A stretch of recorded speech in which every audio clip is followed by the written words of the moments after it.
Olá, pessoal. Já estamos aqui ao vivo aí mais uma vez. Hoje, terça-feira. Hoje é dia... Que dia que é hoje aqui? Deixa eu ver. Dia 19 de maio. Aí. Espero que todos estejam bem, né? Estamos aqui hoje iniciando mais uma etapa, né? Mais um webinário da nossa jornada de precificação estratégica. Hoje com a presença de um amigo nosso bacana aqui, que daqui a pouco vamos apresentar. Mas antes de começar, desejar uma boa noite a todos, né? E passar a bola para o Jorge, que tem passar um pouco do contexto, do conteúdo desse nosso evento aqui, antes da gente começar com o Homero aí. Legal, boa noite, Henrilei, boa noite, Homero, boa noite a todos vocês que estão aqui com a gente, acompanhando mais estes. Este é o sétimo webinário. E a gente fez umas contas aqui, a gente tem que bater a meta de 20, né? Se a gente vai chegar no 20º webinário dentro do mês de maio, em junho, a gente está fazendo ainda... Brincadeira, a gente vai atravessar aqui o mês de maio, vai chegar até junho, e a gente vai fazer em torno de 20 webinários sobre pricing. Essa é a nossa jornada da precificação estratégica. Ao final dessa jornada, nós teremos pelo menos 20 horas de discussões de alto nível com executivos sensacionais, com experiências diversas, falando sobre precificação estratégica, falando sobre relacionamento entre indústria e varejo nessa pandemia e como isso afeta os preços, e falando sobre suas experiências pessoais com o tema de precificação, né? Essa jornada começou no dia 7 de maio e foi uma iniciativa nossa para divulgar o lançamento da nossa nova marca, que é a DOC, né? Nós somos agora a DOC Consulting, e também porque a gente está preocupado com o que pode acontecer com o tema pricing durante e depois a pandemia. E por isso a gente está fazendo essa série de webinários.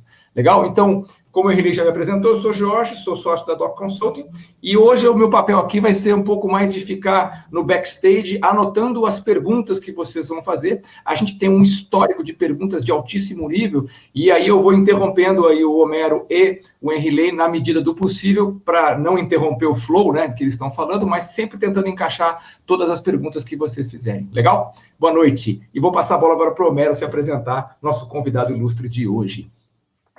Me ouve agora, Henrilei? Agora sim. Opa! Mas o bom de que você falou que podia o ao vivo, acontecem coisas ao vivo, eu não via e nem ouvia o Jorge. Ah, é? Nossa. Bom, mas ele Agora, só falou bem de você, viu, Homero? Prometo. Que bom. Obrigado, Jorge, confio. Então, a ideia é passar a bola para você se apresentar. Isso. Eu fiz uma introdução geral do nosso evento, né? E aí a ideia é que você tivesse a oportunidade de se apresentar aí para a nossa audiência. Tem uma boa parte do pessoal que te conhece, mas alguns não te conhecem ainda. Bom, meu nome é José Homero Moreira Filho, sou há quase 5 anos diretor comercial da GTEX Brasil. E antes de chegar na GTEX, passei pela área de serviços, em agências de propaganda, de comunicação e eventos. Tinha trabalhado na indústria de embalagens anteriormente, na Queimpac Embalagens, e comecei minha vida no varejo. Passei 10 anos no varejo e depois dessa experiência no varejo, tendo a oportunidade de atender o varejo agora aqui na GTEX. Muito bem. Bom, pessoal, acho que todos me conhecem, né? Eu sou o Henrilei, também sou um dos consultores e sócios da DOC Consulting. E a ideia, o que a gente está tentando fazer? A gente sempre sai um pouco do script, porque as perguntas que vocês nos enviam são muito legais e é natural isso acontecer. Mas dentro do possível, a gente está discutindo precificação estratégica e a gente explora antes um pouco de conceito, né, um pouco do que o nosso convidado acredita, e hoje, especialmente com o Homero, a gente vai entrar bastante em política comercial também, por ele ter essa posição de direção comercial e estar envolvido com isso. Vamos também surfar por aí. Depois nós vamos num bloco de falar um pouco desse impacto que a gente está vivendo de precificação e dessas negociações da pandemia, né, da Covid, e o que a gente acredita, ele acredita, enfim, e juntos vamos construindo o pensamento do que seria esse novo normal quando tudo isso for atenuando, amenizando e voltando a uma rotina similar à que a gente tinha, acreditamos, né, antes de acontecer tudo isso. Bom, então, começando, Homero, a gente queria abrir falando um pouquinho desse conceito, né, o quão importante, né, e quão relevante é esse conceito de precificação, na sua visão, conectado com uma política comercial, aquecendo um pouco nessa contextualização que você acredita. Legal. Deixa eu só interromper rapidinho. O pessoal disse que travou bem na hora que você apresentou, logo depois que você falou que começou, que teve 10 anos no seu início de carreira que você foi do varejo. Então, se você puder, nesse começo da resposta, dar uma encaixada e repetir essa parte do teu currículo, porque a maioria das pessoas não ouviu porque travou. Tá, então é isso. Para mim está sendo muito rico a experiência do lado da indústria, né? Depois de 10 anos no varejo, tive uma passagem pela indústria de embalagens, onde nós atendíamos também o varejo alimentar, mas tinha uma parte grande B2B, então atendendo farmacêutica. E agora, há 5 anos, está sendo muito rico viver do lado da indústria, essa relação com o varejo, tentando exercer o papel de varejista e de diretor de vendas da indústria para realmente juntar os interesses nossos, e está sendo muito bom essa experiência, estou gostando bastante. Sobre o pricing relay, a gente tem conversado bastante sobre isso, né? O quanto é importante, o quanto cada vez mais a gente consegue acertar e evoluir na teoria do pricing, achar os pontos de preço dos produtos e depois desenvolver uma política comercial que facilite e oriente a execução das negociações para que no final a gente atinja o nosso ponto de preço na gôndola, facilita a vida de uma área comercial, do diretor, gerente, vendedor e da indústria toda a atingir resultados. Então, acho que uma boa área de price, uma boa estratégia de precificação e uma política comercial inteligente e alinhada para facilitar que o time execute a política de preço faz a diferença entre a vida ficar mais difícil ou menos, porque não tem muito vida fácil na área de vendas, né? Perfeito. Até aproveitando, Homero, eu não sei se todo mundo conhece os produtos, né, que o segmento que hoje você atua na GTEX, é legal dar uma pincelada, até porque é um contexto bem interessante, né, porque nós tivemos aqui pessoas que passaram por esse trabalho aqui da nossa jornada aqui, do bens de consumo, de medicamento, ontem foi da indústria de alimentos, e a tua é uma indústria diferente, né? É uma indústria de produtos de limpeza. Nós atuamos muito forte na lavanderia e na limpeza da casa. E nós comentamos dentro da GTEX também do desafio das nossas estratégias de price e política comercial, porque se vamos para dentro da lavanderia, nós atuamos com 2 marcas que, além de competir com as outras indústrias, têm o seu posicionamento diferente, nós temos que administrar esse posicionamento, porque nós temos Urca e Babysoft, atuando em duas categorias importantíssimas de lavanderia, que são amaciantes e o detergente em pó. E nós temos, na área de limpeza, uma extensão maior com Urca, mas temos que administrar preços de competidores dentro da própria casa, respeitando o posicionamento de preço e entrega de cada marca. E as 2 principais marcas da GTEX, Urca e Babysoft. Nós temos também a marca UFE, que é uma marca de saboaria artesanal, produtos naturais de coco, uma linha completa, regime completo, líquido, pó, pedra, pasta, que a gente é líder também no Brasil com essa linha de coco. E temos 2 marcas mais jovens, a marca Amazon, que é uma linha de produtos ecológicos, onde, primeiro, exigência dela é performance, mas ela também traz o atributo de ser ecológica, com ingredientes naturais e não nocivos ao meio ambiente. E, mais recentemente, a Hyperclean, que é uma linha de praticidade, lenços e panos descartáveis, umedecidos, perfumados, com MOP, que é uma linha de limpeza de manutenção muito prática também, que estamos atuando há um ano com ela. Legal. Bom, o Homero, ele é um estudioso aí do comportamento do consumidor, né? Nas nossas trocas aí, a gente está sempre falando sobre isso e tal, né? Ele investiga, participa até de alguns núcleos de investigação, né, interessantes aí, de modelos diferentes, né, de consumo que você participa aí.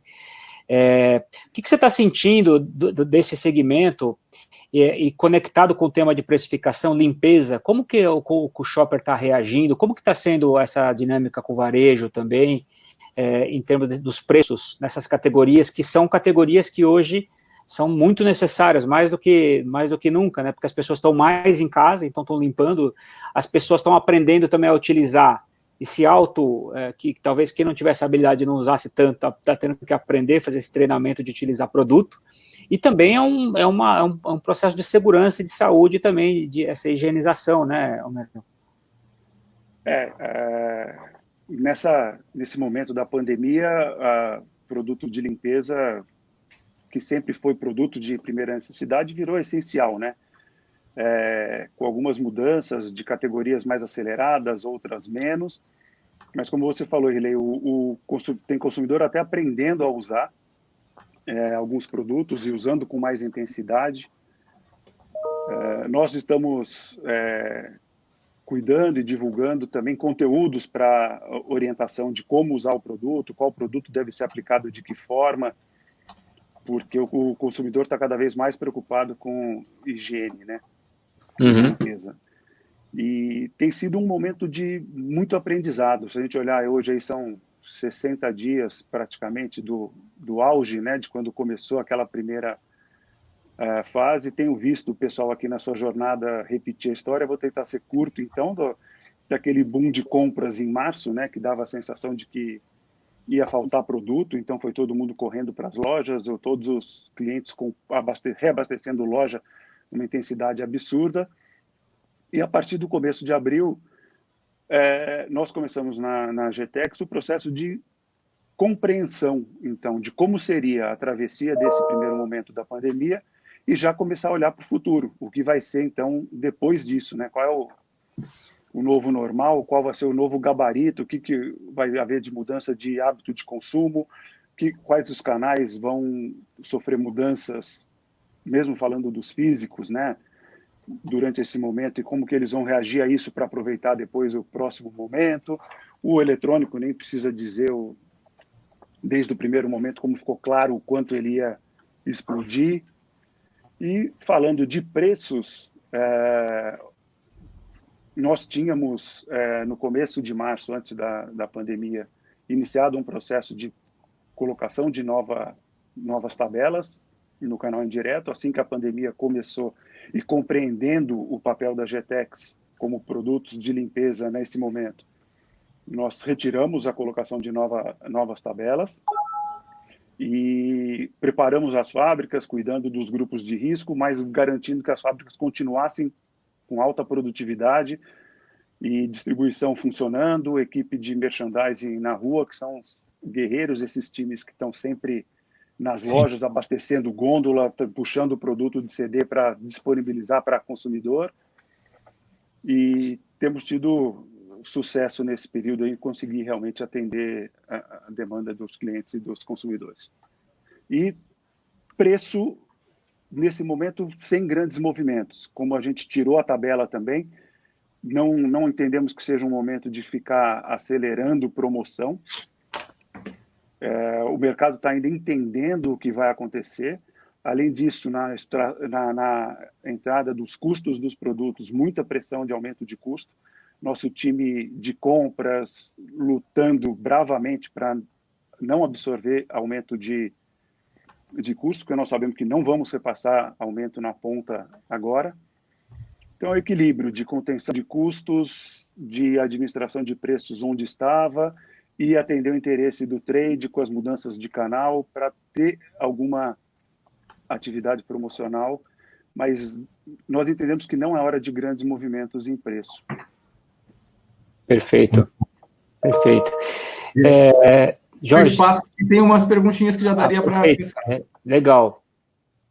Falando do tema de precificação, né, e de precificação estratégica, tem uma pergunta aqui, uma pessoa que acho que conhece o seu portfólio, do Sandro, perguntando como que você definiria o posicionamento das marcas da linha Coco da GTEX no mercado? Provavelmente nessa resposta vai ter um pouquinho de conceitos de pricing, né? Jorge, Sandro, obrigado pela pergunta. Nós temos duas linhas, na verdade, de coco. Uma é o FE, uma indústria que a GTEX adquiriu no final da primeira década dos anos 2000, aí, acho que 2008, se não me engano, eu não estava aqui, mas exatamente se é 2008. Uma marca centenária, que é uma marca premium, é a marca líder de mercado, reconhecida nacionalmente. É um produto que é precificado como um produto premium. Ele é um produto de custo reconhecido, porque ele traz uma qualidade reconhecida, ele traz um preço um pouco mais alto. E a GTEX lançou também a linha Urca, que é uma linha também de muita qualidade, e nós posicionamos a linha Urca ligeiramente abaixo da linha UFE. Mas quando a gente fala em sabão em pedra UFE, sabão em pasta, sabão em pó, ou lava-roupas líquido, nós temos o espelho em Urca para atender mercados que prefiram um produto um pouco mais competitivo e entrantes na categoria também, apesar de produto centenário, todo mundo já usou, né? Um pouco mais ou um pouco menos, o produto de coco todo mundo já usou. O que é legal desse contexto aí, só pegar o gancho, Homero, a gente estava discutindo semana passada sobre o olhar do varejo com o Olegário, né? Sobre isso, o papel das categorias para o varejista, né? Porque aqui você está falando de categorias que são algumas geradoras de tráfego, né? Porque você imagina um supermercado que precisa ter o seu portfólio para atender quem está preocupado com isso tudo, de carona tem todo um outro contexto envolvido, que são outros produtos, né, que tem uma certa correlação que a gente nunca imagina, né, às vezes eu vou correlacionar alimento com produto de limpeza, mas sim, porque se não tem o produto teu, ou enfim, da categoria ali, você acaba perdendo uma venda de alguns outros produtos correlatos, né, e esse posicionamento de preços, muitas vezes, tem que ser muito bem pensado, né? Porque fazer alguma promoção para chamar ou enfim, pode causar um desconforto, como você falou, pode, né? Mas é uma categoria mais nervosa, né? Como lidar com isso e segurar a equipe ou mesmo o varejo e tal? Como que vocês estão trocando essa comunicação, esse papel da categoria em relação a isso para o contexto, cara, que a gente está vivendo aí? A gente vem fazendo um trabalho há alguns anos, né, de posicionamento, definição de pricing, os pontos de preço e política comercial. Como eu te falei, para chegar na gôndola com o preço certo, compreendendo o papel daquele supermercado, ou daquele atacarejo, ou daquela loja onde nosso produto está posicionado, entendendo a precificação da concorrência e com a complexidade que eu comentei de administrar também a concorrência interna, né, de ter marcas com posicionamentos diferentes na mesma categoria, competindo na mesma gôndola. Então, nós fizemos esse primeiro trabalho que conversamos muito sobre isso, né, como os posicionamentos de preço e preparar a política para a execução. E, nesse momento, alinhando cada vez mais com o cliente, explicando que a gente tem uma política, tem uma estratégia, queremos posicionar nossos produtos no ponto que ele tenha a qualidade reconhecida pelo consumidor, ao valor correto. Isso vai gerar recompra, vai gerar satisfação na compra do produto, porque ele está precificado de acordo com a percepção que o cliente tem da entrega do produto. E acho que o time está bastante alinhado com essa visão e tentando engajar os clientes também, né? Porque o trade faz parte dessa cadeia, é o último elo que vai direto no consumidor. Então, a gente tem um trabalho muito forte também de tentar convencer o trade de que juntos a gente chega mais forte com o preço certo na gôndola, sem também causar distorções muito grandes, que às vezes a gente erra e às vezes o trade erra um pouquinho também. Ô Jorge, tá bombando aqui, as perguntas estão bombando aqui, né? Estou até aguardando aí você respirar um pouquinho para passar algumas perguntas. Se você quiser fluir aí, depois eu coloco as perguntas. Mas eu achei legal a tua resposta, Homero. Vou dar um feedback aqui, porque você falou ao mesmo tempo de um tema. Você falou várias coisas na mesma frase que implicam na dificuldade e na beleza de construir uma estratégia de preços, né? Primeiro, você falou da questão de eu tenho que definir qual é o meu ponto de preço, mas também tenho que ter uma política comercial redonda para isso acontecer na ponta, né? Acontecer. E são dois desafios complementares, eles não são o mesmo desafio, né? No desafio de definir os pontos de preço, que você deveria dar, você comentou que tem que pensar no papel do supermercado, né? Porque eu posso ter eu diria lá, um papel dos formatos de varejo, né? Eu posso ter um formato de varejo atacado, um formato de varejo, um supermercado de vizinhança, um formato de varejo de hipermercado. Você tem que pensar nos papéis, porque pode ser que o seu preço tenha que ser diferente em cada um deles. Mas você também tem que pensar no teu portfólio de marcas, porque você tem, dentro da tua empresa, marcas que têm percepção de valor diferentes atuando na mesma categoria. Então, você precisa montar esse quebra-cabeça, hein? Esse mosaico de qualidade e preço para poder entender onde você se posiciona. E é evidente que você também tem que olhar para a concorrência, porque se você se posicionar de um jeito e a concorrência se posicionar de tal maneira que compromete o teu posicionamento, isso tem que retroalimentar. Então, você vê, isso tudo ainda tendo que ter uma política comercial e argumentos de negociação com a equipe, que a sua equipe tem que ter com o varejo. Olha como é complexo e tudo isso, né, mais ou menos representa os pilares de um processo de gestão de preços, né? Então, eu quis fazer esse fechamento porque, numa frase, você colocou vários pilares importantes do conceito do que é pricing, né? Perfeito, Jorge. Essa complexidade é o mosaico, é isso que é desafiador e é gostoso conversar com quem entende e gosta de conversar sobre isso para a gente ir achando cada vez mais soluções para o resultado desse monte de coisas ser bom.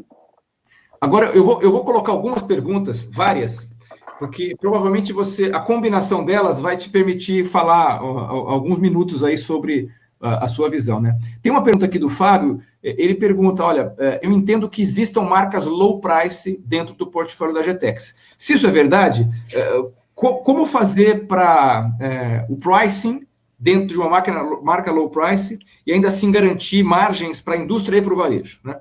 Uma pergunta aqui do Fábio. Tem uma outra pergunta aqui uma outra pergunta aqui. Tanta pergunta que se a gente perder um pouquinho, vai lá para baixo, né? Não, sabe de uma coisa? Eu vou deixar as outras perguntas para depois, porque elas têm a ver com a pandemia. E essa pergunta do Fábio é mais geral, independente de situação de crise, né? A pergunta dele, então, é como é que faz, se você tem portfólio marcas low price, qual é a mágica ou qual é o processo para garantir rentabilidade para todos os elos da cadeia, né? Desculpa, gente. Temos um convidado aí. Você viu que, olha, eu vou falar, tem um amigo na empresa que fala que acha que o meu cachorro foi diretor comercial um dia na vida, e quando fala temas mais nervosos, ele reage. Mas eu acho que o low price está alinhado com isso. Eu entendo assim, a GTEX tem categorias muito nervosas e competitivas, como desinfetantes, detergente em pó, limpadores multiuso, amaciantes, que se a gente fosse separar em 3 tiers de preço, nós atuamos no tier 2 e no tier 3 nessas categorias. Mas mesmo os produtos nossos que atuam no tier 3, eu não classificaria como low price. Eu acho que são produtos que atuam no tier 3, mas nós temos um desejo e trabalhamos para isso, para sermos a melhor opção desse tier. E normalmente a gente trabalha no preço na linha de cima desse tier, inclusive posicionando marcas. Se nós vamos falar... Desculpa, eu vou pedir um minuto só para vocês, porque é ao vivo. Legal. Ô Jorge, esse ponto que o Homero falou é um gancho legal sobre do price tier, do share price point, né, que é um conceito de você isolar alguns fatores para entender dentro desse segundo bloco, que é um nicho de preço, né?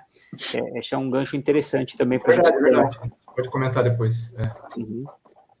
Então, os nossos produtos do Tier 3, eles não são os mais baratos dessa categoria. Independente que em algum momento possamos ser, em alguma ação, numa área promocional, em algum cliente, para nós isso não é um demérito em alguns momentos você está atuando dessa forma. Mas queremos deixar muito bem posicionado de ser em que pedaço do Tier 3 nós atuamos com algumas marcas e qual é o nosso posicionamento no Tier 2. E como ganhar dinheiro nesse Tier 3 ou mesmo no Tier 2, e eu acho que isso é meio genérico, isso vale para todas as categorias de limpeza hoje, quem atua desde o Tier 1 até o 3, é competitividade em custos, né? A área de P&D, a área de desenvolvimento de fornecedores, produtividade da indústria, produtividade de time de venda, produtividade do time de merchandising. Eu acho que o mercado é muito competitivo, tem muitas ofertas. Vamos passar, quando a gente falar um pouco mais do corona, eu acho que esse cenário se agrava nos próximos anos com o empobrecimento do consumidor. Então, cada vez mais, como ganhar dinheiro nessas faixas de preço de melhor custo-benefício para o consumidor, sendo muito produtivo desde o começo de desenvolvimento do produto e compra de matéria-prima, a cadeia toda até o produto sair da gôndola. E eu acho que só para um gancho rápido, é o que você falou, que a gente conhece os segmentos, né, que tem uma tendência à comoditização, né, e que o desafio é esse, é você lutar por ter um custo competitivo e tecnologia, mas ao mesmo tempo a luta de marketing, né, e do próprio trading se posicionar em buscar atributos que te permitam ter uma proposta de valor adequada para que o preço também te permita ter uma rentabilidade legal, né? Eu acho que esse é um ponto importante que você falou aí, dentro de um nicho, né, que a gente até estava comentando com o Jorge, assim, que a gente agrupa, e o Jorge trouxe esse conceito legal de bebida, né, que é o share price point, né, que é um nicho, super nicho que a gente fala, ali você tentar se diferenciar para ser uma opção interessante e com isso ter uma equação legal, né. São os detalhes que fazem toda a diferença, né.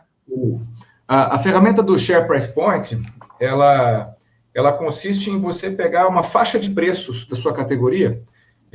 Eu vou dar um exemplo aqui de bebidas.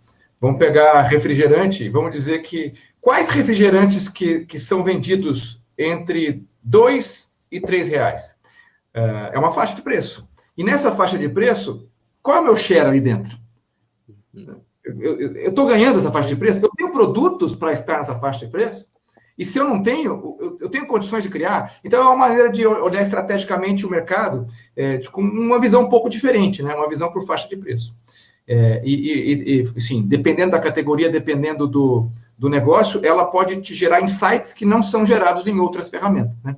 E a gente usa isso muito quando está analisando o posicionamento estratégico das marcas no mercado. Eu posso enganchar uma outra pergunta? Deve. Legal, porque uma coisa que você falou bem interessante com relação ao low price tem muito a ver com o que a gente chama no conceito de precificação pelo valor, né? A precificação pelo valor, primeiro a gente escolhe em qual segmento a gente quer atuar. E uma vez que a gente escolhe em qual segmento, a gente estuda quais consumidores estão nesse segmento e entende o que é valor para eles.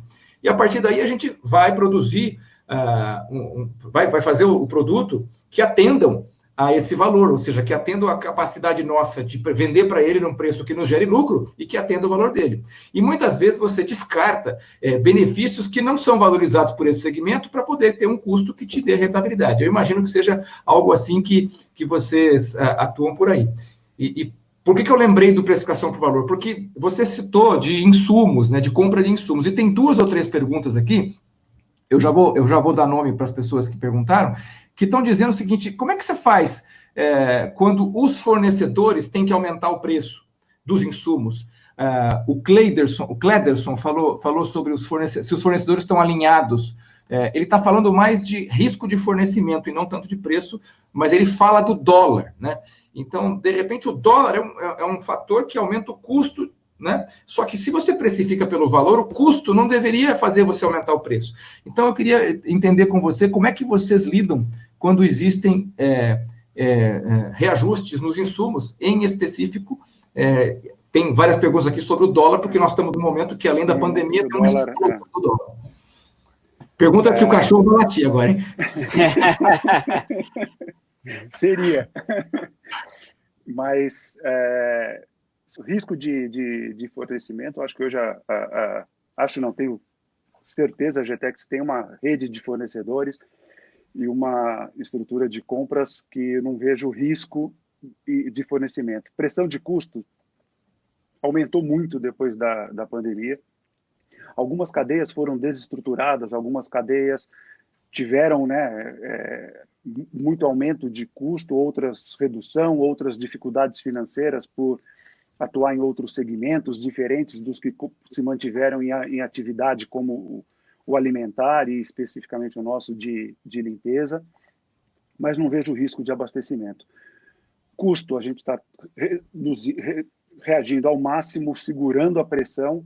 Temos aumento de custo, mas como você falou, como a gente precifica olhando valor, olhando concorrência e entendendo neste momento, mais do que tudo, que não é a hora de onerar os orçamentos já tão abalados do consumidor, a gente vem buscar dentro de casa ganhos.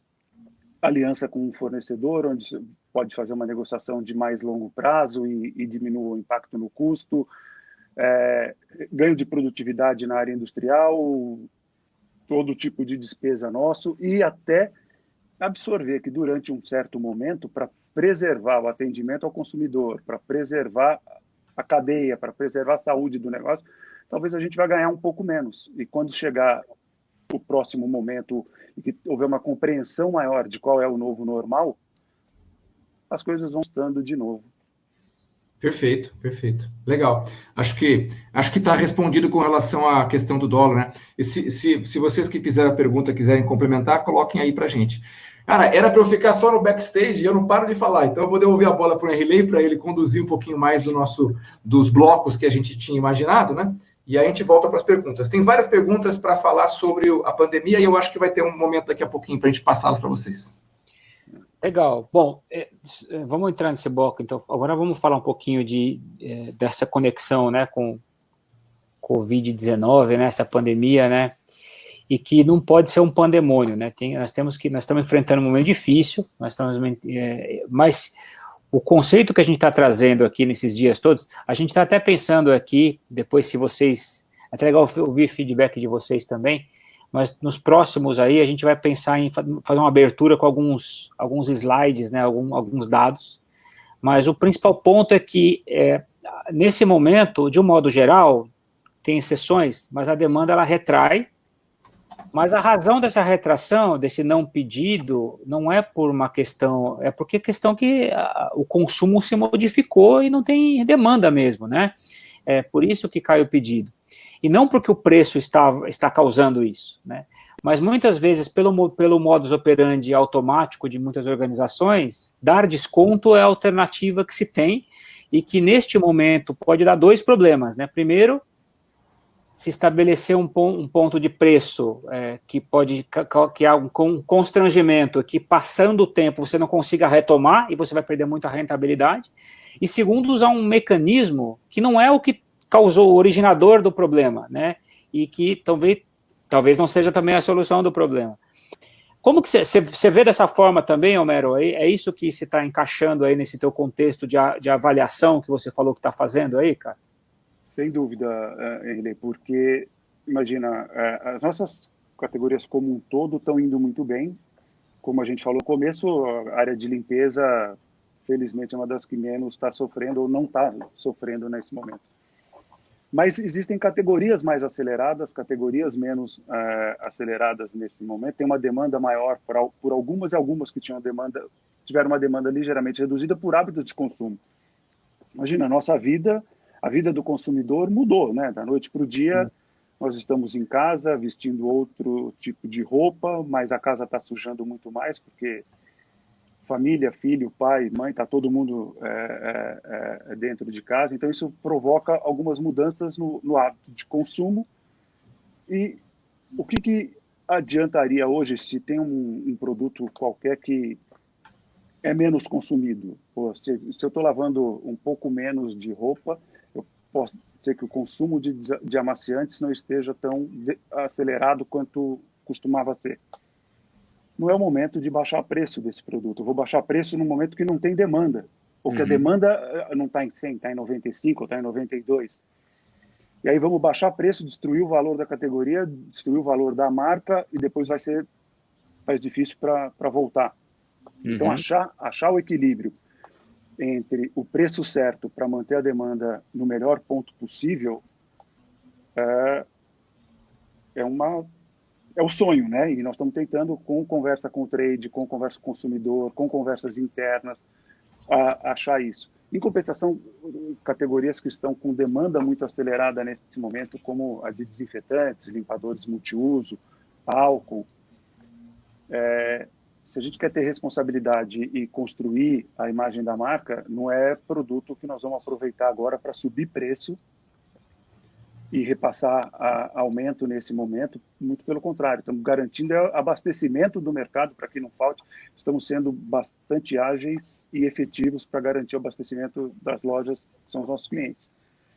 Então, eu acho que, nesse momento, movimentos menos bruscos, tanto de redução de preço e a decisão de não aumentar preço, estão se mostrando corretos para nós. Legal. Bom, ainda no tema de pandemia, e depois eu vou passar a bola para o Jorge, que tem um estoque de perguntas que eu estou olhando ali do lado, ali, vendo aqui. Não olha muito não, que você vai se assustar. Mas ainda nesse tempo de pandemia, uma das alternativas que existe, né, muito discutida, é a promoção. E aqui teve com a gente a Dilane, falou que ela estava dando um exemplo, né? Acho que não sei se ela falou offline para a gente estava batendo um papo, ela falou que, por exemplo, na Europa, na França, né? Algumas lojas de roupa de moda reabriram e aí falou da Zara. Da Zara, né? Deu uma invasão, fechou no dia seguinte, né? Porque as pessoas estão ávidas para promoção, né? Exatamente. E até ela falou da responsabilidade dela no Roldão, quando ela, né, teve uma passagem lá, que promoções agora podem até causar uma multidão, alguma coisa desnecessária. Ao mesmo tempo, como falaram outros convidados aqui, o consumidor não deixou de gostar de promoção porque está no meio da pandemia, né? Quem está comprando online ou está indo na loja física ainda por necessidade de reposição alguma coisa, está buscando promoções, né? É uma situação que fica difícil de você gerenciar, né? Porque ao mesmo tempo tem esse controle, tem essa preocupação, mas tem do outro lado, eu acho que até cai um pouco na pergunta que eu estou vendo aqui, que estava falando com você, lendo, que a Estela colocou aqui, ó, de como é que você entende e convence o shopper a escolher seu produto no PDV, né? Então, eu acho que é uma dinâmica curiosa essa do ponto de equilíbrio das promoções também, né? Independente do preço, do posicionamento de preço, essa questão promocional, né? Você vê, falando em questões promocionais, independente do que a indústria leve para o varejo, o próprio varejo está passando por um momento diferente na pandemia, né, Riley? No primeiro momento, o pessoal tinha cancelado toda a parte impressa, pensado em reduzir televisão, usando muito o eletrônico e tentando evitar qualquer atividade que gerasse aglomeração nas lojas. Clientes importantes e players importantíssimos do varejo aí cancelando promoção de campanha de aniversário tradicional e né, calendários sendo cancelados. Isso já vem voltando ao normal, o varejo já tem anunciado mais e feito as promoções tradicionais. E nós também, quando eu falo de não se desesperar para baixar muito o preço numa categoria que esteja menos demandada, não quer dizer que nós não vamos fazer nossas promoções como já fazíamos antes da pandemia. Agora, com o cuidado de fazer a promoção que garanta a venda e leve o produto ao preço certo para o consumidor, sem exagero, para não causar mais uma ruptura entre algumas que nós vamos ter nessa pandemia, né? Nós estamos tentando descobrir quais são os pontos que vão mudar, quais são as rupturas que vão precisar ser consertadas, quais são os buracos que vão ter de oportunidade no mercado. Não vamos ser nós um agente de mais tumulto ainda na cadeia de abastecimento aí do setor de limpeza e para a GTEX como um todo. Então, nós mantemos a nossa atividade promocional, temos feito isso, temos cuidado disso na transição e já trabalhado muito em como vai ser depois desse momento, que acreditamos que vai ser um momento que as promoções inteligentes vão fazer toda a diferença do mundo. Vai ser o jeito de atender um consumidor mais empobrecido, precisando ter mais do seu dinheiro, buscar mais com menos dinheiro, e a gente vai ter que entregar isso sem destruir o valor da marca, sem mudar o ponto do preço, né? Então aí as promoções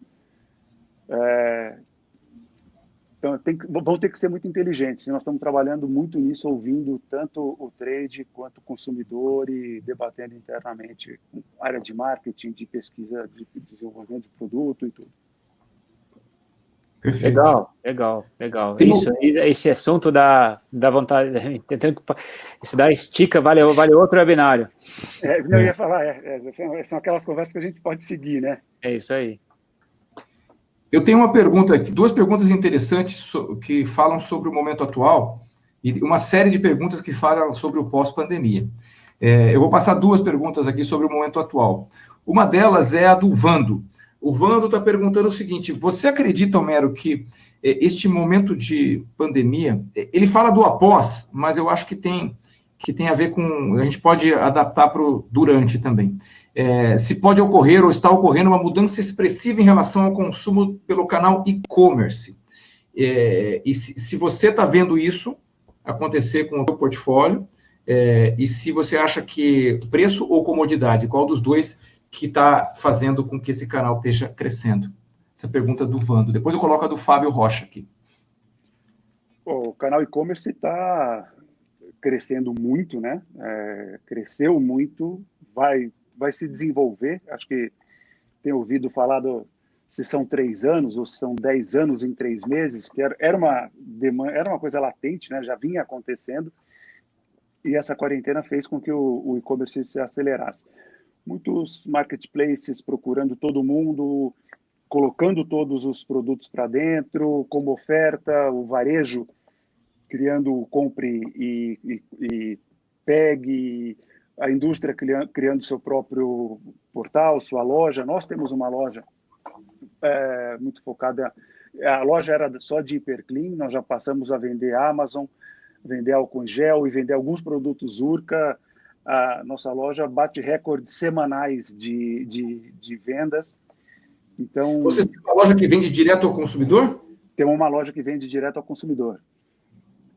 Ela nasceu originariamente com a linha Hiperclean, que eu falei para vocês que é a linha de limpeza prática, né? São os mops, lenços umedecidos, pano, captadores de pó, são os lenços e panos eletrostáticos. Esses produtos nós sempre vendemos pela loja da Hiperclean, e era um projeto que estava andando também dentro da GTEX. Nós temos uma área de e-commerce, nós vendemos para alguns supermercados 100% virtuais, nós vendemos pela Amazon. Então, como eu falei, é um canal que é latente, todo mundo estava desenvolvendo, mas nesses 60 dias todo mundo acelerou o que pôde, né? E nós estamos fazendo isso também, inclusive em parcerias com os clientes, estando no e-commerce dos nossos clientes, participando desse desenvolvimento desse compre e pegue, compre e colete, porque eu acho que essa modalidade vai crescer muito. E estamos também acelerando o nosso aprendizado e nossas experiências, e é um canal que tem que ser muito rápido, né, para experimentar e reforçar o que deu certo e mudar o que deu errado, porque vai passar por uma depuração, mas é um canal que nunca mais vai ser do mesmo tamanho, né? Já cresceu e se desenvolveu muito no Brasil e no mundo por conta da quarentena. Não tenho dúvida que é um canal que ganhou muita importância durante esse período e vai ficar maior. E vocês acham, eu vou fazer pergunta para o Henley também, vocês acham que o canal eletrônico, o canal e-commerce, ele tende a ser um canal de preços mais saudáveis em função da conveniência ou de guerras de preço mais agressivas em função da facilidade de comparação de preço? Quer falar, Henley?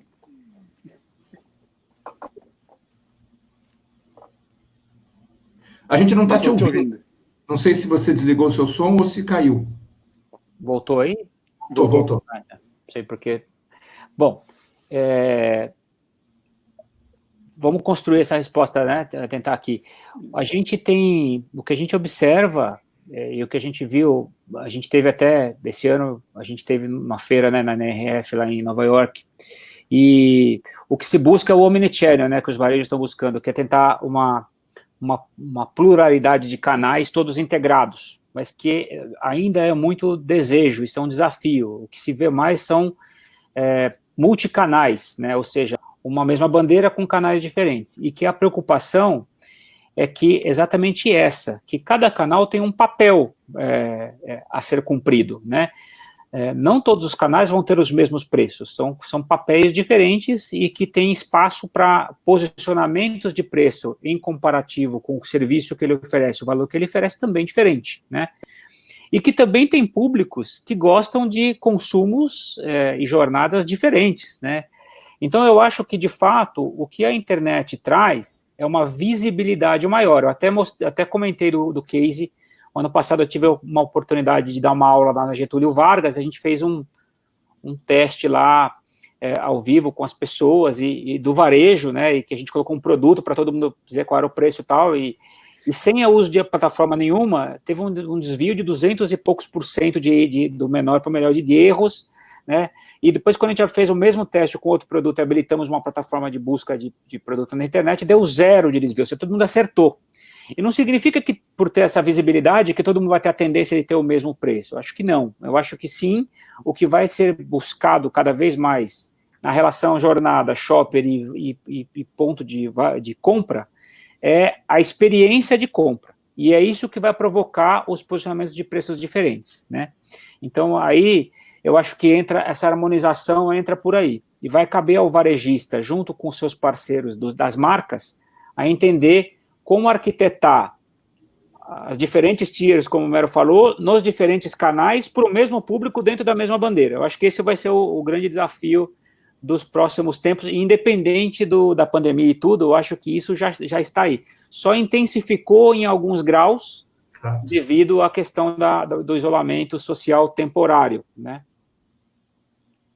Concordo, Henley, isso tudo já estava presente, né? Nós já conversávamos todos sobre isso, sobre a fácil comparação de preço que o Jorge falou, que é um ponto que coloca uma pressão em todos os outros canais, porque ele dá uma visibilidade muito grande para as marcas, mas deixa os preços muito comparáveis, mas ele oferece experiências diferentes, né? Tem tipo de consumidor que prefere essa experiência eletrônica, receber em casa, o tipo de serviço que ele está recebendo, escolheu na hora, gente que pesquisa pela internet e vai para as lojas para comprar, né? Gosta do físico. E o que aconteceu foi que durante a pandemia tudo isso foi muito acelerado, mas eu tenho a impressão que com alguma indulgência do consumidor. Eu estou preso em casa, eu não quero sair, eu tenho alguns direitos nesse momento, eu vou pagar mais caro pela internet, eu vou esperar 72 horas ou 80 horas, uma coisa que quando a pandemia acabar eu não vou esperar mais que 48. Hoje eu aceito pagar um pouco mais caro pelo canal eletrônico porque é uma praticidade e me tira da loja, eu não estou disposto a ir para aglomeração, mas à medida que esse ficar preso em casa for diminuindo e eu for ficando mais acostumado novamente a frequentar a loja, vai passar a ser mais importante comparar o preço do canal eletrônico com o físico. Acho que não tem uma resposta só, né, Jorge? Se é o preço do canal e a divulgação de preços, E eu quero complementar eu já tinha preparado de complementar a resposta de vocês, e o Francisco Mazzoni acabou fazendo um comentário aqui, e uma pergunta que vem ao encontro do que eu ia falar. Eu ia comentar, e o Francisco, vou até passar a pergunta do Francisco. Uma das evoluções do e-commerce de produtos de consumo é a assinatura mensal, com cestas de produtos pré-determinados. E ele pergunta se esse modelo, se você acha que é válido para suas categorias. Eu ia comentar que eu entrevistei recentemente um diretor comercial de uma empresa que também trabalha com categorias similares à sua, só que em outro país, e ele comentou que é muito comum fora do Brasil, a Amazon ou outras varejistas pure play, né, que só jogam no eletrônico, de ter esse modelo de assinatura. A própria Gillette lançou o Gillette Club aqui no Brasil, que foi uma adaptação do Dollar Shave, que foi comprado pela Unilever. Então, modelos onde, se você todo mês usa aquele produto, por que não ter a conveniência de ter uma assinatura que você recebe todo mês? Esse é um modelo que tipicamente te faz fugir da guerra de preço, porque você tem lá um relacionamento fiel lá com o seu consumidor através de uma plataforma de e-commerce. Então, a pergunta do Francisco é se você acha que isso faz sentido para suas categorias, e eu já aproveitei para falar um pouquinho que isso pode tirar um pouco da pressão de guerra de preço da internet, né? Sim, acho que pode fazer sentido. Nós estamos experimentando já há mais de um ano, através de parceiros que atuam só eletronicamente e com lista de compras, então em esforço conjunto com ele para que as nossas marcas façam parte das assinaturas dos consumidores da plataforma dele. Não temos nenhuma experiência ainda direto GTEx como assinatura, mas estamos usando essa ação conjunta com um operador de comércio eletrônico por assinatura e vendo resultados e como é que a gente poderia alavancar para que as nossas marcas fizessem parte das assinaturas dos clientes. Eu queria só agregar um comentário nisso que eu acho interessante, que é o seguinte, né? Pouco do conceitual, né? Quando a gente tem hoje uma precificação baseada no custo, é uma metodologia, né? Depois você tem a precificação baseada no concorrente, que é uma outra metodologia, vai exigindo cada vez mais complexidade, né? E aí o que se busca e o ideal que todo mundo está buscando, que é o value based, que é a precificação baseada por valor, que a gente falou um pouco aqui. Quanto mais você se aproxima dessa situação, eu acho que mais essa experiência de compra e o que você está entregando naquele canal para o consumidor é que vai ditar a regra do preço, né? Porque o preço ele é uma resposta a essa estruturação. E aí, o que é legal comentar, e eu costumo sempre fazer uma pergunta quando eu estou trabalhando num projeto de política comercial para uma indústria, por exemplo. Eu falo assim, né? Uma pergunta: você teria condições hoje de colocar, sei lá, 5 clientes do mesmo canal numa mesma sala e discutir preço sem constrangimento, né? Se você disser que não, que isso é impossível, então aí tem uma oportunidade, porque os preços eles podem ser diferentes, desde que você tenha raciocínio racional, estrutura para explicar o porquê que eles diferem, né? Eu acho que essa questão de precificação e o que o consumidor vai cada vez buscar o shopper é que ele entenda o posicionamento daquela marca, daquela empresa, daquele varejista, né? O que não pode é usar o canal inadequadamente para uma guerra de preço e isso causar um desconforto em todas as plataformas e aí esse é um dos dificultadores de se implementar uma cultura multicanal ou omnichannel, e eu acho que isso vai ser a busca cada vez mais constante, né, que vai acontecer para que isso se estabeleça, né? Perfeito. Riley, tenho algumas perguntas aqui sobre inovação. Posso engatar aqui? Claro. Vamos engatar da inovação, e aí já conectando, então, gente, para esse terceiro bloco, que seria o bloco do novo normal, né? Legal. E aí a gente, engatando aí, Jorge, já podemos também falar um pouquinho desse novo momento que vai buscar esse conceito que você falou agora, que é inovação, né? É interessante que as perguntas surgiram, e eu não me lembro exatamente de todos os exemplos, mas recentemente se divulgou muito nos webinários e nas lives o fato de que muitas grandes potências mundiais nasceram durante crises, né? acho que o Alibaba é um exemplo, se não me engano, o Dropbox é um exemplo, empresas que se reinventaram durante a crise e depois da crise, por terem se reinventado durante a crise, depois da crise viraram grandes potências. E aí eu tenho algumas perguntas muito interessantes que conectam com isso, né? O Adriano coloca aqui, olha, nesse momento de incerteza, não valeria a pena investir esforços em desenvolver nichos de mercado, ao invés de focar nas categorias de alto volume? Eu tenho uma outra pergunta do Fábio Rocha. Homero, você não acha que o momento agora é de consolidar marcas e produtos ou você acha que é para inovar? Ele pergunta, você acha que é para consolidar as marcas atuais e produtos atuais, ou é um momento para inovar em novos produtos, novas tecnologias, né? E eu tenho aqui uma outra pergunta. Opa, agora perdi a outra pergunta. Mas eu acho que já dá para ter uma ideia aqui do tema, né? Assim que eu encontrar, eu trago de vocês aqui. Vocês acham que Então, passando para você, Homero, o que você acha? Acha que agora é hora de inovar? É uma ótima oportunidade para inovar? Ou não necessariamente? E vocês estão fazendo alguma coisa com relação a isso? Nós estamos fazendo. Acho que o momento de achar inovação, e inovação pode ser uma inovação de uma grande novidade, né, do mercado, uma nova apresentação de um produto. Eu acredito que inovar também é você entregar um atributo a mais a um produto, um modelo de aplicação diferente, também é inovar. E nesse momento nós estamos ouvindo muito, como eu te falei, o mercado, ouvindo o time de vendas, ouvindo o trade, ouvindo o consumidor, para tentar ser mais assertivos em onde inovar. O que nós já tínhamos de lançamento previsto, nós vamos manter. Tudo que foi projetado até antes da pandemia, nós não enxergamos praticamente nada que devesse ser abortado, porque já tem fortes indícios que não devamos continuar na inovação. Então, vamos sair com o pacote que estava previsto agora a partir de junho. Estamos pondo na rua. Fizemos uma entrada numa categoria que não era... nós não tínhamos produto, que foi álcool, durante a pandemia. No dia 18 de março, uma conversa com duas, três pessoas da empresa, levamos para dentro da organização, o presidente, a oportunidade do álcool gel, e em 15 dias a gente estava produzindo o álcool gel nas 3 plantas. Nós temos... É fantástico mesmo. Uma planta em Guarulhos, uma em Recife, uma em Cuiabá, as 3 produzindo álcool gel. E as outras inovações de produtos que estavam previstas já antes da pandemia já vão começar a ser colocadas no mercado agora em junho.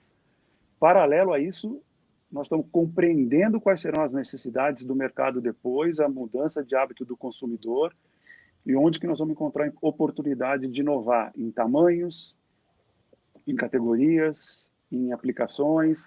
Mas acho que inovar é uma constante do mercado, e a GTEC está sempre atenta a isso. Eu só queria botar uma pimentinha nessa questão de inovação, legal, pegar um segmento que a gente tratou aqui essa semana passada, sei lá, a minha cabeça já está, né, a gente está, acho que foi a semana passada, de medicamentos, que hoje, por exemplo, essa telemedicina, né, esse atendimento dos médicos, por exemplo, pelos canais eletrônicos, gera prescrições médicas também diferentes, né? E já estão falando em visitação médica eletrônica, né? Então, olha aqui, o que a mudança de comportamento, ela faz esse deslocamento, né? Interessante, e que nesse momento a gente, como o Homero falou, você tem que estar de olho no teu shopping, na movimentação da jornada, né?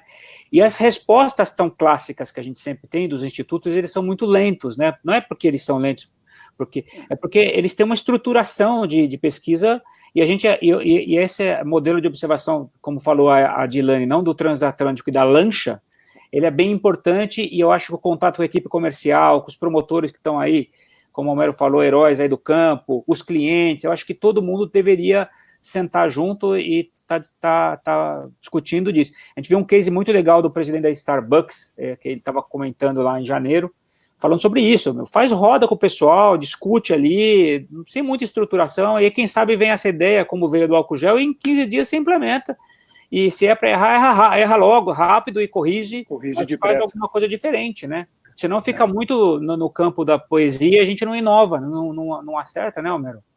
Nós estamos fazendo muito isso, Henrilei, conversando muito, as ferramentas eletrônicas propiciaram até mais contato do que a gente tinha antes, né? Eu falo que isso tudo já estava disponível e nós não usávamos na intensidade que poderia já estar sendo usada. Até uma aproximação com o grupo de vendas, nós temos gente desde Manaus até Porto Alegre, como com o trade, reuniões que às vezes a gente demorava falando que está em época de fechamento, está em planejamento, está na hora de fazer não sei o que lá, me liga semana que vem para a gente agendar a sua vinda aqui, tinha que pegar um avião, tinha que se deslocar. Hoje essas reuniões são muito mais rápidas, mais fáceis de agendar, mais produtivas, ninguém perde tempo em deslocamento nem em sala de espera. Conversa o que tem que conversar, troca informação, combina que nível de informação nós vamos trocar daqui para frente no processo colaborativo.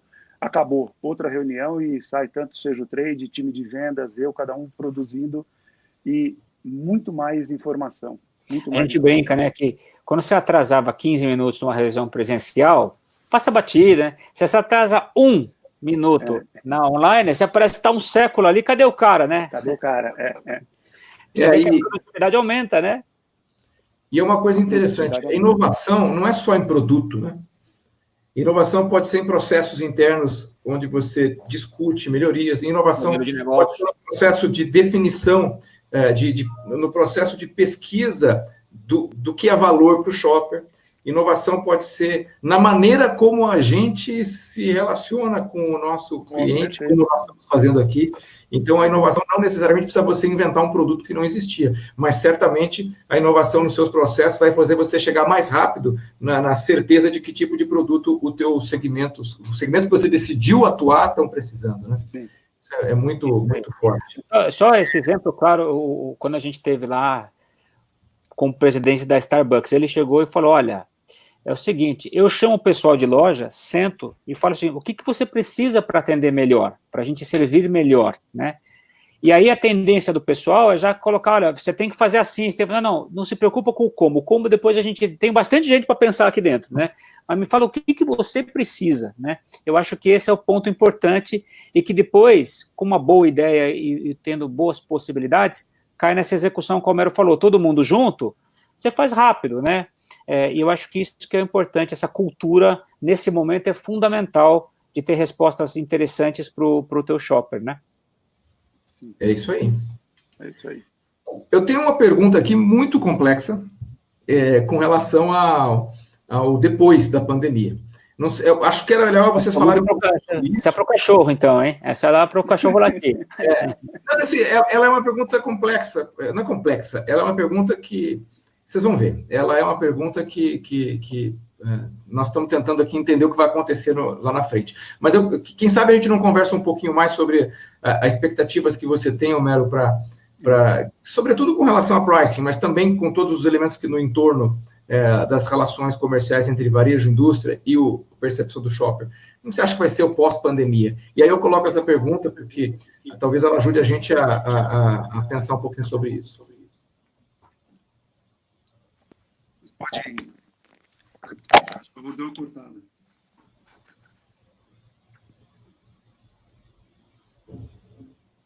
Você está ouvindo a gente? Está me ouvindo? Sim, sim.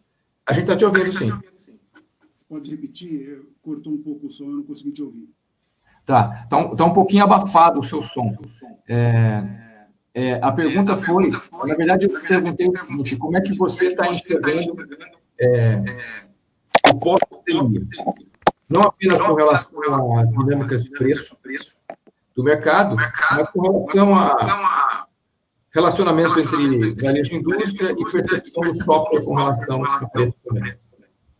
E, Homero, tá dando um eco aí, eu não sei se você, ao desligar o teu fone, ele causou um eco aí quando o Jorge estava falando. Deu problema, então? Agora estamos te ouvindo. Eu não estou te ouvindo, Relei. Você me ouve, Jorge? Quer se reconectar, Homero? Acho que talvez seja melhor, né? Não estou te ouvindo, Relei. Talvez seja melhor deixar o eco. Você está me ouvindo, Romero? Estou te ouvindo. Tá. Talvez, Henrique, você sair e voltar, possa resolver ele te ouvir. Tá legal. Tá legal? Está me ouvindo, Jorge? Eu estou ouvindo com um som muito baixo. Deixa eu perguntar para o pessoal aqui. Vocês estão ouvindo o Romero? Se puderem responder aqui, a gente agradece. Romero, fala alguma coisa para o pessoal responder se está te ouvindo ou não. Vocês estão conseguindo me ouvir? Tá todo mundo. Tem algumas pessoas dizendo que está baixo, outras dizendo que está com eco, e outras dizendo que está ouvindo bem. Então está um misto aqui. Eu não consigo sair. Então tá legal. Tranquilo. A gente vai. Você pergunta, eu traduzo para o Romero. Nós vamos na hora H, que se vira nos 30. Está um pouco baixo realmente o teu som. Então, se você puder falar um pouco mais alto e mais próximo do microfone do teu computador, pode ser que ajude. Tá, vou falar. Vou falar mais perto e mais alto. Ok. Você estava falando de que a gente está enxergando para depois da pandemia, né? Isso, para depois da pandemia. Como é que você enxerga a dinâmica de preços do mercado depois da pandemia? Olha, acho que essa pergunta é que todo mundo está buscando a resposta ainda. Nós temos trabalhado muito forte, como tenho te falado, com a equipe de vendas, com o trade, com o consumidor, para tentar entender e fazer as nossas apostas também de como que isso vai, e estarmos preparados para aproveitar essas oportunidades e atender as demandas que surgirem pós-pandemia. Mas eu acho que ainda é um momento incerto, acho que isso não tem uma definição clara para ninguém. Acho que vai passar um pouco pela relação também nossa com o trade e as mudanças que podem acontecer nos canais do atacarejo, do varejo tradicional, do varejo de vizinhança. Como é que cada um deles vai aproveitar as oportunidades também de mudança de comportamento do consumidor? Como que o e-commerce vai balizar também de quem que o e-commerce vai roubar ou se complementar depois da pandemia, porque ele vai ser maior, ele vai influenciar cada canal de maneira diferente. Então, o que eu apostaria pelo que nós sabemos até agora, ou pelo que nós estamos ouvindo até agora, Jorge, que nós vamos para um período de consumidor empobrecido, onde promoções inteligentes vão poder fazer diferença e que nós vamos passar uns bons meses de uma guerra não é uma guerra, acho que todo mundo vai ser inteligente porque todo mundo está se preparando para essa saída, mas nós vamos passar uns meses de competição pelo consumidor e pelo pouco dinheiro que vai ter na mão do consumidor, e nós vamos ter todos que ser inteligentes para não transformar isso numa guerra de preços. Perfeito. Eu tenho uma pergunta que surgiu aqui e queria ouvir a opinião de vocês, o Henrique. Muitas pessoas estão nos dizendo aqui no nosso webinários que esse não é um momento de subir preço. Apesar de uma eventual pressão de rentabilidade do custo. E a pergunta que tem é, vocês acham que depois da pandemia vai ter um grande reajuste de preço por parte das indústrias para poder recuperar esse momento em que elas estão se segurando? Eu tenho certeza que existe essa demanda, porque a pressão de custo está grande, o dólar é líquido e certo, né? Todo mundo está vendo a pressão de dólar e tem muito insumo que está ou diretamente ligado ao dólar ou parcialmente impactado pelo reajuste cambial. Então, acho que a pressão de custo existe, mas eu tenho dúvida se a gôndola vai suportar um repasse de preço pelo empobrecimento do consumidor. O que você acha, Henrique? O teu som. Será que você consegue ligar? Está funcionando agora? Perfeito. Legal. Bom, se vai acontecer, vai ser um fenômeno causado por uma decisão de alguém. E eu acho que a prudência, o ideal seja uma indústria ou um varejo, interpretar, entender os seus preços e qual categoria que a gente está falando, qual o nível de elasticidade, é uma categoria geradora de tráfego, é uma categoria de conveniência. Generalizar tudo nunca é bom, nunca é bom. O ano passado, eu fiz uma apresentação no Abrafarma, a gente falou disso, né, que o mercado de medicamento não conseguiu, nos últimos 10 anos, acompanhar a inflação. Por quê? Porque os descontos que foram dados gerou uma guerra de preço, uma guerra no varejo, uma guerra nas indústrias, e acabou com grandes programas de desconto, forçando todo um mercado para baixo, né? E isso não é legal, porque quando você faz esse movimento, algumas marcas que têm investimento para trazer inovação, tecnologia, acabam desfocando da sua estratégia maior e indo para outro caminho.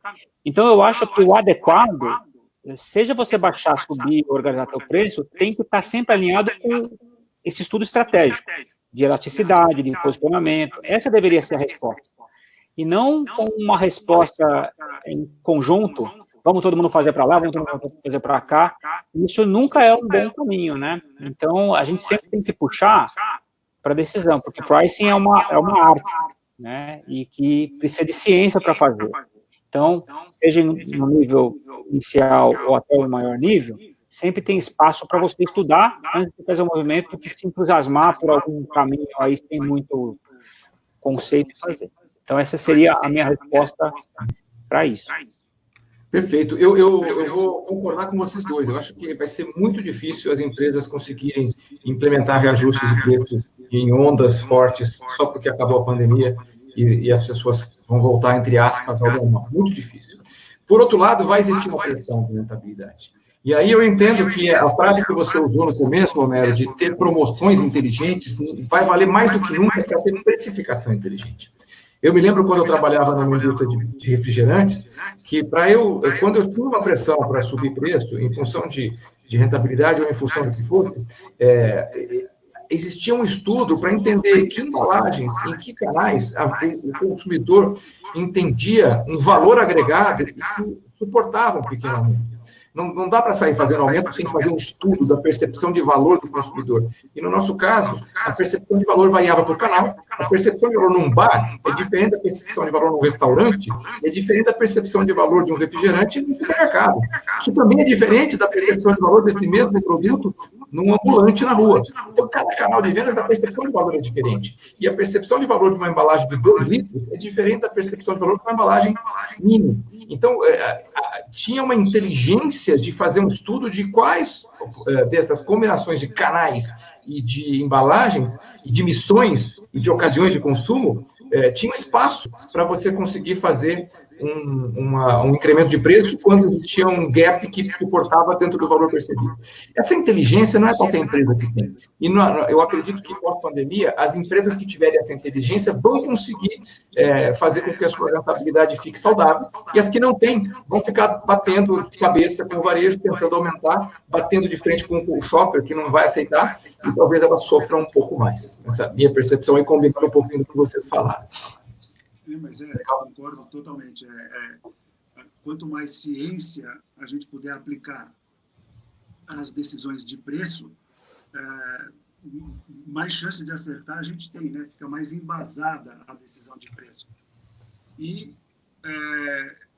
a ciência também é aplicada a momentos diferentes. A saída da pandemia vai ser um momento de aplicação da ciência num cenário ainda desconhecido.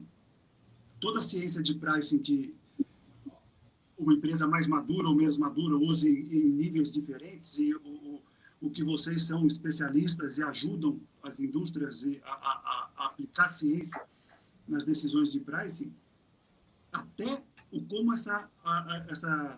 esse conhecimento gerado até hoje vai repercutir pós-pandemia, eu acho que também tem uma dúvida, porque eu tenho ouvido muito dos nossos clientes, o trade, dizer vai mudar gabarito. Depois da pandemia, vai precisar de um período para a gente peneirar de novo e ver diante do novo gabarito quem é que está passando. Então, óbvio, sempre ciência, e a gente conversa muito sobre isso, né? Ele é complementar e ajuda, porque só no achismo não dá, né? No achismo aumenta a chance de erro. Mas acho que esse é um desafio até da ciência. Se no ambiente antes da pandemia já era desafiador aplicar ciência em pricing, imagina agora se tem algumas réguas ou algumas linhas de chegada que podem ter mudado de lugar. É isso aí.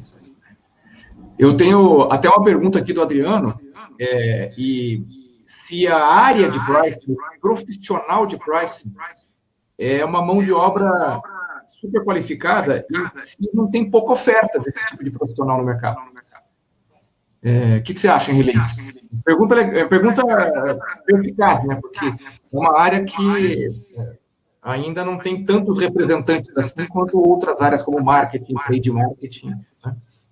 Olha, eu há pouco tempo atrás vi uma pesquisa das principais profissões do futuro, né? E tinha muita coisa ali de cientista de dados, de inteligência artificial, enfim, tudo linkado com essas tecnologias. Mas junto com isso, vem também algumas ciências que utilizam dessa tecnologia. Pricing é uma delas, né? Porque as empresas que descobrem a oportunidade de investir nisso e o quanto que ela pode ganhar, e não é só ganhar de rentabilidade é consequência, mas ganhar de estudar melhor o seu shopper e conhecer o teu cliente e entender até que ponto da elasticidade faz sentido você cobrar, né? E olha, eu vou te falar, tem produtos que a gente gosta de pagar caro, entre aspas, porque como a Ana falou, é uma questão de indulgência, de marca, de conceito, de aspiração. Se fosse assim, todo mundo, né? Então, entender o seu patamar e o que você está oferecendo e cobrar o justo é isso que vai funcionar. Só que para isso, precisa. Eu só queria usar um último exemplo que o pessoal comentou bastante aí. Eu recebo, engraçado, pergunta pelo meu celular também, mas pode perguntar por aqui, viu, gente? Não precisa mandar. Mas vamos lá, essa questão do canal digital que eu falei, né? Então, assim. Omnichannel, Relê. Omnichannel, exatamente. Chega aqui no celular. Mas olha só, rapidamente, o que eu estava dizendo, a questão da plataforma online, todo mundo falou, agora com a visibilidade vai todo mundo baixar preço, né? É justamente a oportunidade do contrário, porque a internet, né, e o instrumento, ele permite a personalização de preço também. Quem hoje não tem alguns aplicativos que você recebe desconto exclusivo de serviço, de mercado, em cinema, e um monte de coisa que você recebe ofertas direcionadas com o objetivo de te dar aquele desconto, né?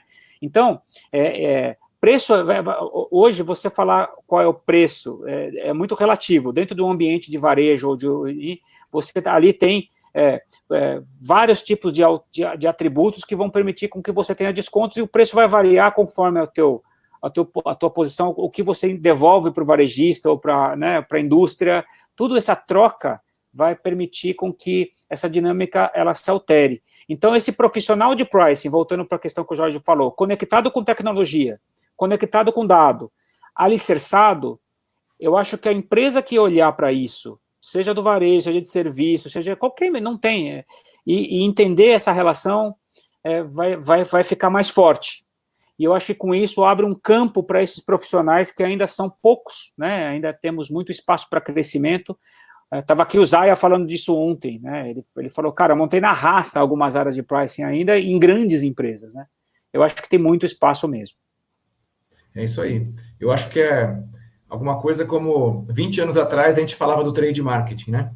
Que era uma área que estava nascendo, só tinha nas grandes corporações e as pessoas nem sabiam dizer direito o que era. Guardadas as devidas proporções, talvez o pricing esteja nesse momento, onde é uma necessidade, as empresas que implementam é uma decisão estratégica de ter essa área, e profissionais capacitados para fazer essa área são poucos, e geralmente os que têm é porque aprenderam fazendo, e não porque existe um programa de capacitação disponível Até existem, mas não no Brasil, né? E, enfim, e até existem isolados, mas assim, não de uma maneira consistente e preparando profissionais. Isso a gente vai em breve fazer alguma coisa a respeito. Legal, Valdir. Olha o comentário do Valdir. Ó. Vocês conhecem a história da Tiffany, que tinha uma peça de $5.000 que não vendia? Qual foi a estratégia, né? Colocou do lado uma outra peça de 50 mil e vendeu imediatamente. Isso chama ancoragem de preço, é percepção de valor, é o que eu estava dizendo, né? Quem conhece o supermercado Santa Luzia, aqui o Homero conhece, né? A gente que tem peças ali de produtos que não vende, que está ali aspiracional, vinhos e ancora. O preço, gente, é uma relação emocional, é de troca, de aspiração de um monte de coisa, né? E exige essa percepção aí. Não é só Legal. fazer conta de como diz o Dutra, que foi o primeiro, regra de 3 de markup, não, né?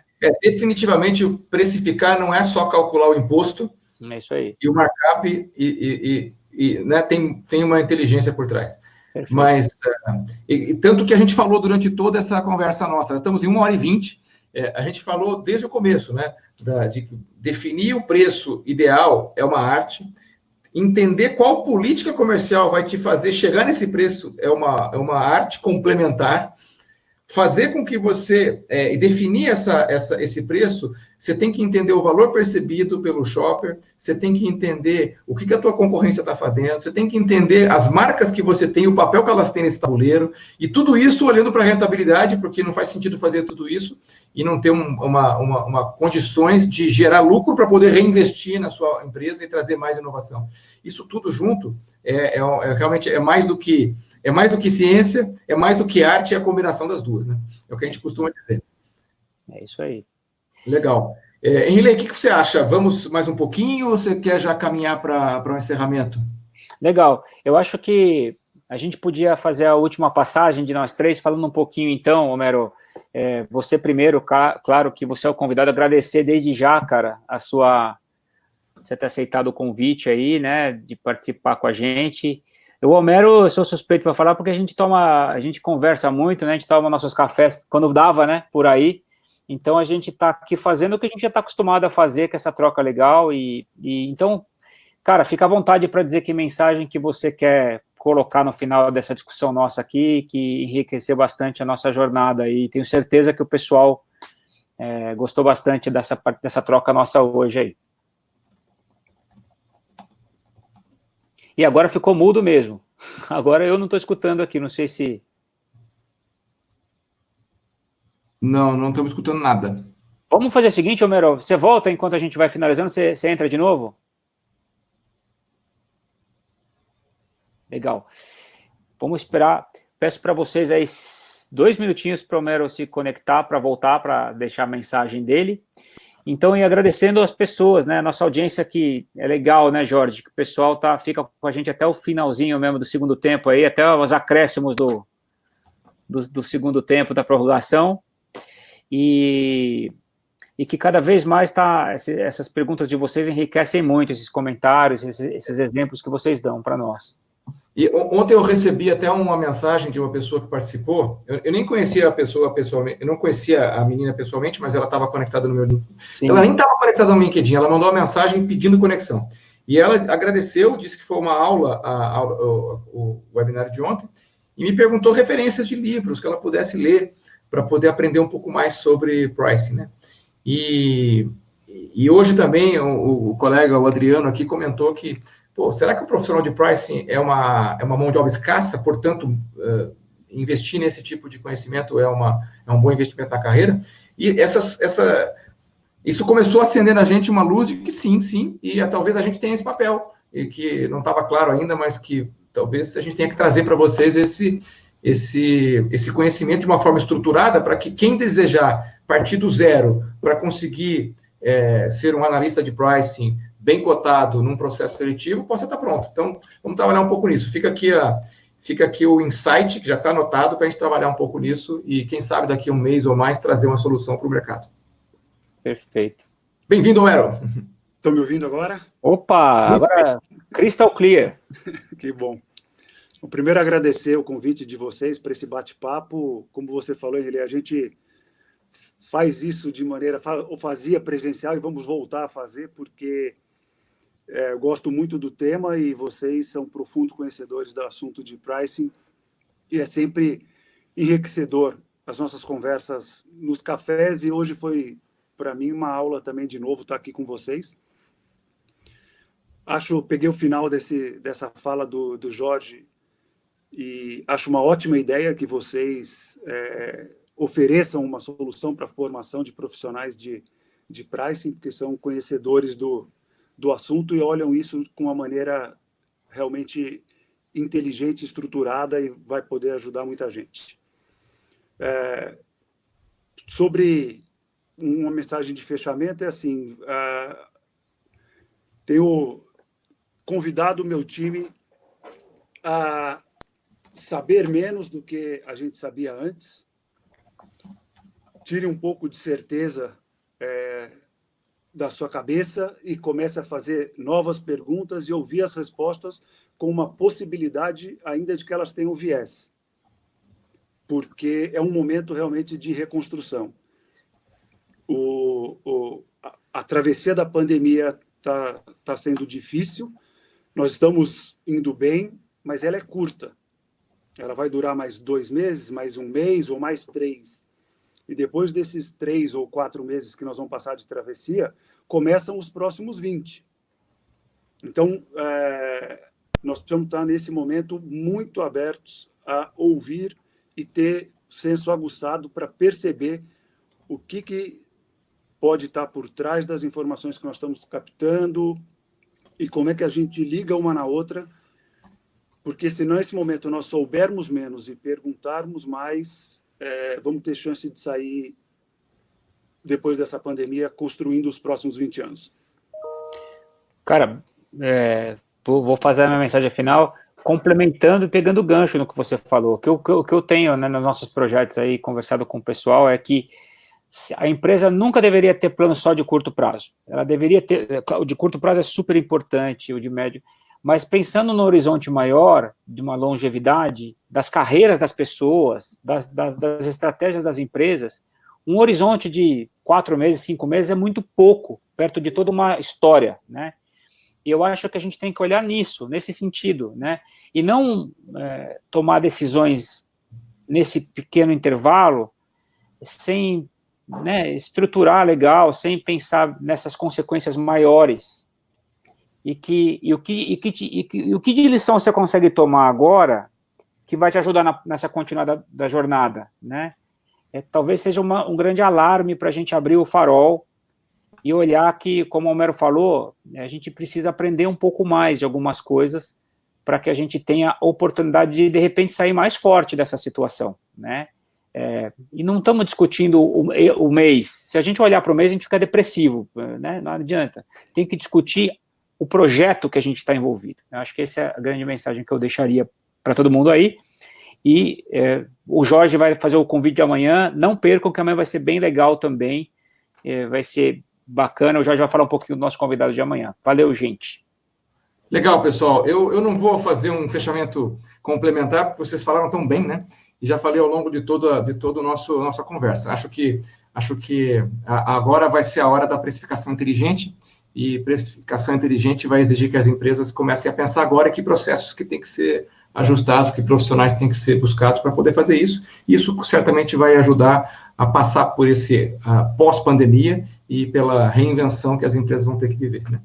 Então, eu quero agradecer a todos por estarem aqui. Amanhã a gente continua a nossa jornada. Amanhã nós vamos ter o Head de Marketing da Teraskin, que é uma empresa que tem muito forte em dermocosméticos, em medicamentos, e o Carlos tem uma experiência muito grande na área de medicamentos, na área de dermocosméticos, medicamentos tanto prescritos quanto medicamentos OTC, isentos de prescrição, e vai ser um papo muito agradável para falar sobre um outro segmento de mercado que a gente até começou nossa série com o Dutra, que também tem essa raiz na indústria farmacêutica, né? Que é uma indústria que tem um jeito diferente de precificar. Alguns medicamentos são controlados pelo governo, mesmo assim surgiram os genéricos, que no caso de medicamentos isentos de prescrição acaba gerando uma guerra de preço, e isso tudo aí dentro de um segmento que é a farmácia, que continua funcionando e continua com uma demanda acelerada por outros motivos. Então, acho que vai ser um caldo bem interessante para um bate-papo muito legal amanhã com o Carlos Regis, da Teraskin. Legal? Legal, gente. Então, Obrigado. pessoal, muito obrigado, Homero. Obrigado, Henrilei. A gente vai fechando. Jorge. Obrigado, Henrilei. Legal. Um bom jantar para todo mundo, um bom descanso, né? Quem puder continuar com a gente amanhã vai ser muito bem-vindo. E desde já, agradecendo todo mundo que ficou com a gente até agora, esperou cair o sinal, volta o sinal, a gente está aqui. Mas é assim mesmo, gente. A gente está em casa, vocês também. Até o cachorro interferiu. Até o cachorro, né? É isso aí, cara. Legal. Muito obrigado, pessoal. Quem sabe ao vivo, é isso aí. Valeu, boa noite para todo mundo aí. Boa noite, abraço. Tchau. Saúde a todos.